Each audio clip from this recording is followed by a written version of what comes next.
Thomas Aquinas' teaching on predestination is deeply rooted in his broader theological framework, particularly his understanding of God's providence, grace, and free will. His views are primarily found in the Summa Theologiae, St. 3, and other works like De Veritate. Predestination as a part of divine providence. Aquinas sees predestination as an aspect of God's providence, the way in which God directs all things toward their proper ends.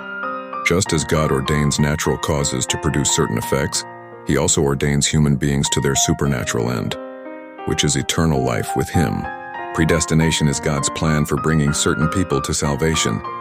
It includes both the divine choice of the elect and the means by which they are saved, e.g., grace, good works, sacraments. Those whom God predestines will infallibly be saved, but this does not negate human cooperation with grace. Election and reprobation. Aquinas maintains that some are predestined to eternal life, elect. Others are permitted to fall into sin and be reprobated, damned, but not actively predestined to sin. God does not directly will anyone's damnation in the same way he wills salvation. Rather, he permits some to follow their own sinful inclinations. Predestination and free will. One of Aquinas' most important contributions is his attempt to reconcile God's sovereign will with human freedom.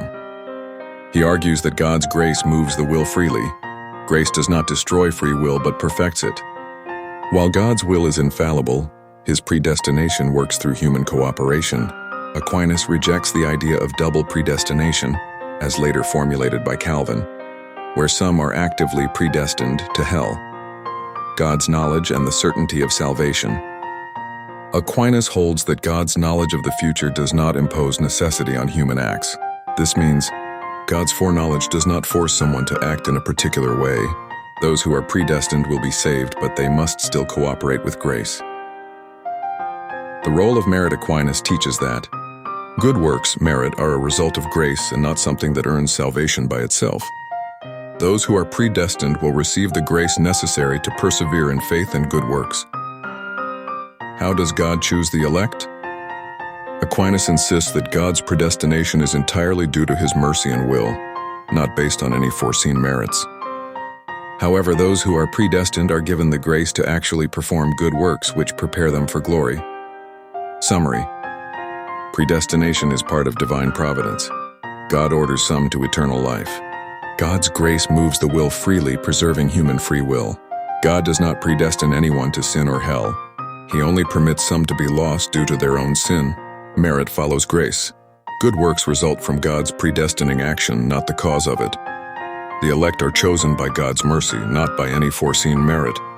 Aquinas' position differs from strict determinism by allowing for true human cooperation with grace, making his theology more balanced than later Protestant and Jansenist views on predestination.